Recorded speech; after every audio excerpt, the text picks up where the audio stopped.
السلام عليكم ورحمة الله تعالى وبركاته. وأنا السلام يا وحنا السلام يا سلامة عن كركو حصي. وحنا كده إن شاء الله مهنا دوني إن كل وداعو كليب عن وطلع قلي تبى بردا عن بحنه كبد بعدهان يكسر هامبا تبى برا صوت بدن كسابسن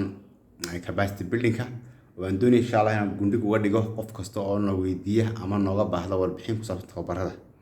وأنت بما حصل نقطة سؤال شيء تبى برك نوجا ورن marka xariijina insha Allah linkiskan aan inta badan u gudbino qofka insha Allah hadii la ka dhigo badbaado action waxay qabataa wareyn wacyigelinta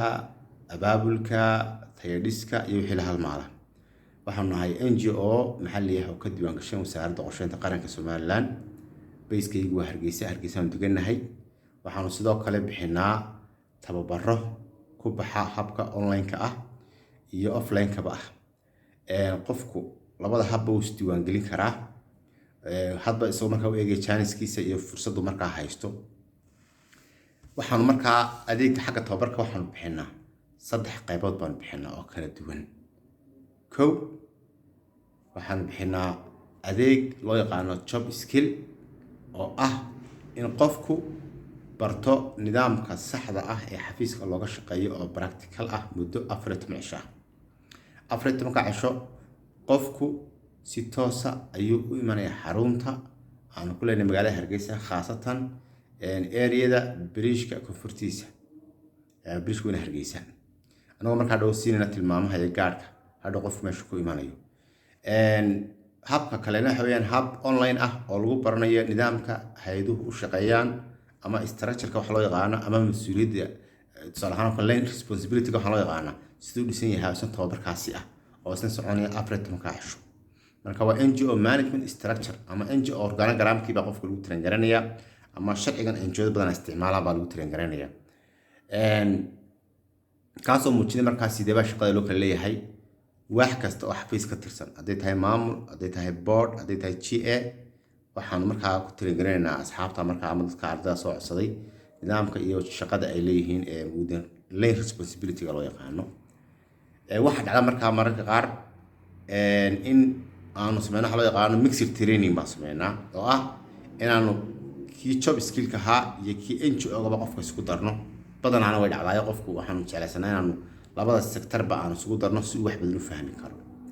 adeegga saddexaad ee aanu qabanay waxa weeyaan adeegga career development loo yaqaano ama CV-ga la xiriira badan dadku waa shaqo doonka ayaa ugu fara badan oo asxaab badan wax shaqo raadisa laakiin shaqooyin bay apply garayaan shaqooyinkaasi uma suuro gasho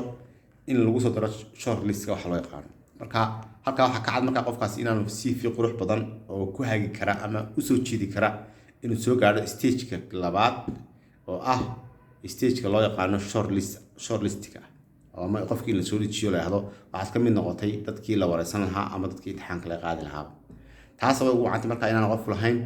successful CV wax loo yaqaan sidaas darteed waxaan markaa adeegga noocaas ah aanu qofka aanu inta badan maxaa la yiraahdaa u baahan aan weydiinaa su'aalo fara badan isagoo qof markaa noo soo diraya CV-giisa hore u lahaa oo isticmaali jiray si aan xogta ama daatada wixii aan u baahanay wala dhex baxno isla markaana aan u waafajino the best way ugu fiican ee markaa CV-giisa loo diyaargareyn karo anoo aqoontiisa iyo cilmigiisa qofka kala baxayna oo weydiinayna oo wareys ka qaadina muddo 4 saacadood adeegga noocaas ah haddii CV qofku u diyaargareysan yahay waxaan ka qaadnaa $5 ka qaadnaa oo check up and improvement loo yaqaano haddii qofku CV aan lahayn oo from zero ama ground zero laga soo bilaabayo waa $8 in ka qaadnaa CV-daas oo sample-kooda aan insha Allah qofka tusnaynta badan oo aan muujino qaabka yihiin xagga tababarada kale ee la xidhiidha NGO-ga marka xagga qoraan kaga hadlay iyaga marka laga hadlayo shuruudaha qofka looga baahan yahay kamid ah qofkaas inuu jaamacad ama secondary yahay inuu qofkan fiilka ururada ama hay'adaha qaabka loogu shaqeeyo xiiseenayo inuu qofkaasi diyaar u yahay oo uu doonayo qofkaasi aqliyan iyo maskaxiyan inuu qof mandate-kiisa ay ugu jirto qof waxaan inuu barto oo ah marka hore inama al-a'maalu binniyaba niyada marka qof waxaan kaga jecel second qofku inta marka oo laga helo waxaanu marka u dirnaa application form baan u dirnaa application form kaas soo buuxinaya soo xareynaya sawir kale looga baahan yahay half paid ama lacagta qiimaheedu oo ah $20 qofka laga rabaa that's almost marka ay ugu jirto marka maxaa la yiraahdaa other services kale ee casharadii markaa loo dirayeen iyaguna marka inaas ugu muhiimsan ee qofkii u baahan tala bixin dheeraada oo sii weydiin kara intan laakiin waxaan u tala galay insha Allah qofku inuu bal ogaadin karo waxaan bixino iyo saan bixino. Assalaamu calaykum warahmatullaahi ta'ala wabarakaatuh.